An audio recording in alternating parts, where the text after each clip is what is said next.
पहलगाम आतंकी हमले के बाद पाकिस्तान लगातार भारत को जंग के लिए उकसा रहा है। पाकिस्तान की ओर से ऐसे कई भड़काऊ बयान सामने आ चुके हैं जो साबित कर रहे हैं कि भविष्य में दोनों देशों के बीच जंग जैसे हालात बन सकते हैं। पर सबसे बड़ा सवाल ये है कि अगर जंग हुआ तो पाकिस्तान भारत के सामने कितने दिनों तक टिक पाएगा, क्योंकि हाल ही में ऐसी खबर सामने आई है जिससे पता चला है कि पाक ने यूक्रेन के साथ हथियार का सौदा किया है, जिससे पाकिस्तान का युद्ध भंडार खत्म हो गया है। सूत्रों से मिली जानकारी के मुताबिक पाकिस्तान की फौज बड़े संकट का सामना कर रही है। खबर मिली है कि पाक की फौज में गोला बारूद की भारी कमी हो गई है। ऐसे में युद्ध की स्थिति बनी तो पाकिस्तान भारत से केवल 96 घंटे यानी 4 दिनों तक ही जंग लड़ पाएगा। इसकी सबसे बड़ी वजह पाक का यूक्रेन के साथ हथियार डील है, जिसका खामियाजा पाकिस्तानी सेना को भुगतना पड़ रहा है। केवल इतना ही नहीं, पाक के बेचे गए गोला बारूद को यूक्रेन की सेना ने घटिया क्वालिटी का बताया और कई सवाल भी खड़े किए। हथियारों की कमी की वजह से पाक सेना कमजोर साबित हो सकती है और तो और भारत को हराना भी मुश्किल हो जाएगा।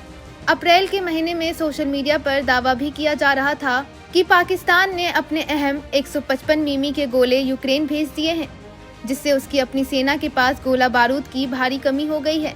घरेलू जरूरतों को पूरा करने के लिए डिजाइन किए गए POF को बढ़ती वैश्विक मांग और पुरानी उत्पाद सुविधाओं के बीच आपूर्ति को फिर से भरने के लिए संघर्ष भी करना पड़ा। यहाँ तक कि पाकिस्तान में 2 मई 2025 को हुई सेना के विशेष कोर कमांडरों की बैठक में हथियारों की कमी के मुद्दे पर गंभीर चर्चा भी हुई।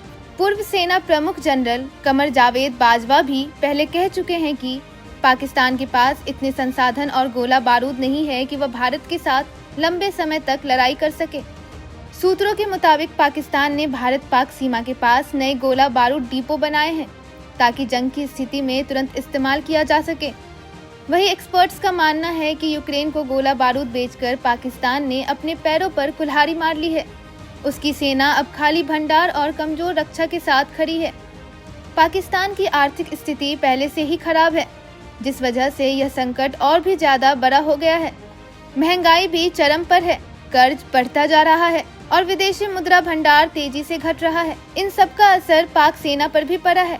पाक सेना की राशन में भी कटौती की जा रही है, सैन्य अभ्यास रोके जा रहे हैं और ईंधन की कमी के कारण युद्ध अभ्यास स्थगित किए जा रहे हैं। ऐसी स्थिति होने के बावजूद पाकिस्तान अपनी नापाक हरकतों से बाज नहीं आ रहा है। लगातार भारतीय सीमा के अंदर घुसने और युद्ध भड़काने की कोशिशों में लगा है। Bureau report, India.com।